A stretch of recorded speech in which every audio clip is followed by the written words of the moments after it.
Hello everyone, welcome to my channel. I hope everyone is having a wonderful day. Before starting the video, please go ahead and hit the subscribe button and give this video a like up.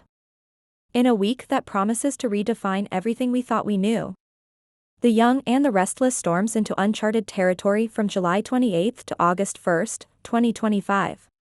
With Damian's mysterious murder finally exploding into the spotlight, long-buried truths claw their way to the surface. Allies become enemies, lovers become strangers, and Genoa City trembles under the weight of revelations that have been simmering for far too long. At the heart of it all? One chilling confession, a shattered legacy, and a family left gasping for answers as justice comes knocking. Let's dive into this shocking, emotionally charged week ahead, full of betrayal, redemption, and the dramatic reveal everyone's been waiting for. Monday, July 28, suspicion tightens, and the shadows whisper names as the week kicks off. Genoa City residents awaken to unease. Damian's murder continues to dominate headlines and haunt conversations. Paul Williams steps out of retirement temporarily to consult, bringing a fresh perspective and a long history with the Newman and Abbott families. Nick Newman, desperate for answers and still feeling guilt over his final confrontation with Damian, begins pushing boundaries. He corners Chance Chancellor at Crimson Lights and demands to know who's being investigated, but Chance stays tight-lipped. Meanwhile, Victoria grows increasingly anxious. Her conversations with Damian before his death were heated, and someone leaks footage of a tense exchange between them days before he was found dead. She insists she's being framed, but the damage to her reputation is swift and brutal. Chelsea also finds herself drawn in again. She remembers something odd Damian said about unfinished revenge and shares it with Billy Abbott, who's torn between protecting the mother of his child and exposing a dangerous game. Elsewhere, Audra slips into schemer mode.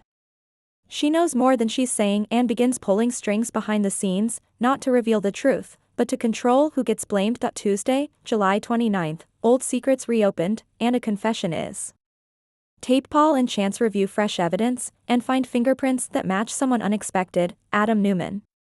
When confronted, Adam is cool and calculated. He doesn't deny knowing Damian had dirt on him, but denies any involvement in his death.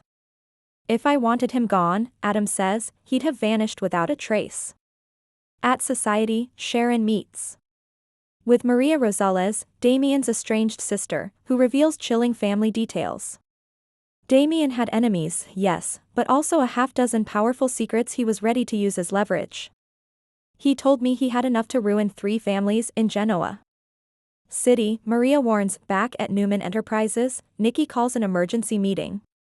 She's furious about the leaked footage implicating Victoria and warns everyone, if our family doesn't stick together now, we're all going down.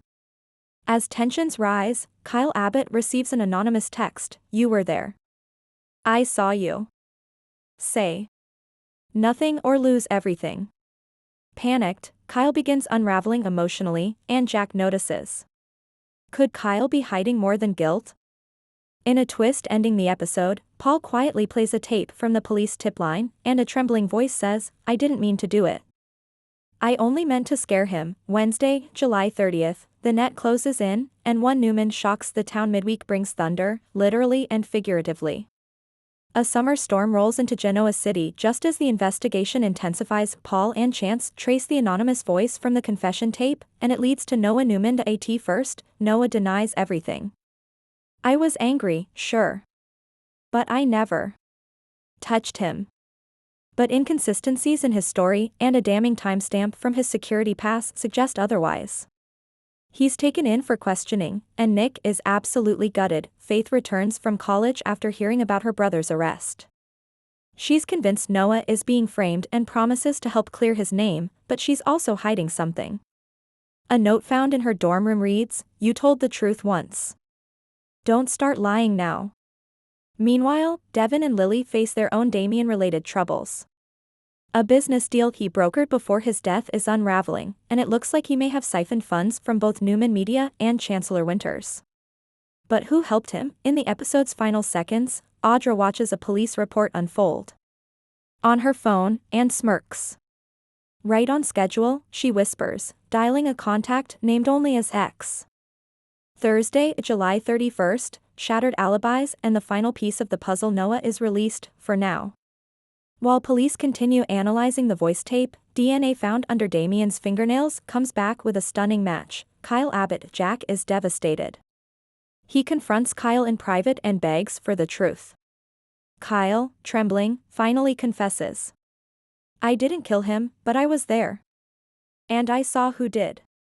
Before Jack can ask who, Kyle collapses into panic. He confesses that Harrison had wandered out that night, and Kyle followed him. Straight to Damian's confrontation with someone Kyle never expected. Summer Newman of flashbacks reveal the night of the murder in chilling detail. Summer and Damian are arguing. He threatens to go public with her financial misdeeds at Marchetti. She tries to buy his silence, but he taunts her with a recording.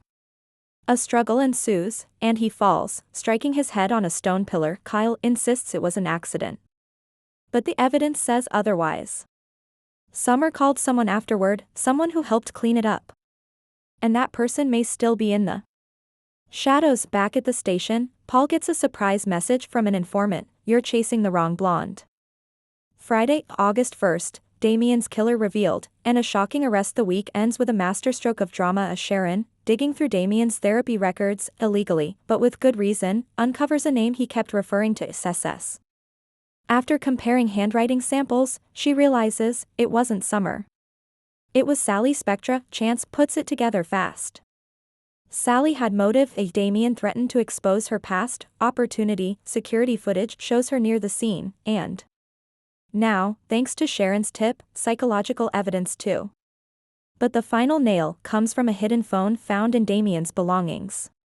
On it, a recording of Sally begging Damian not to reveal her involvement in a previous embezzlement case from LA. You don't know what I've done.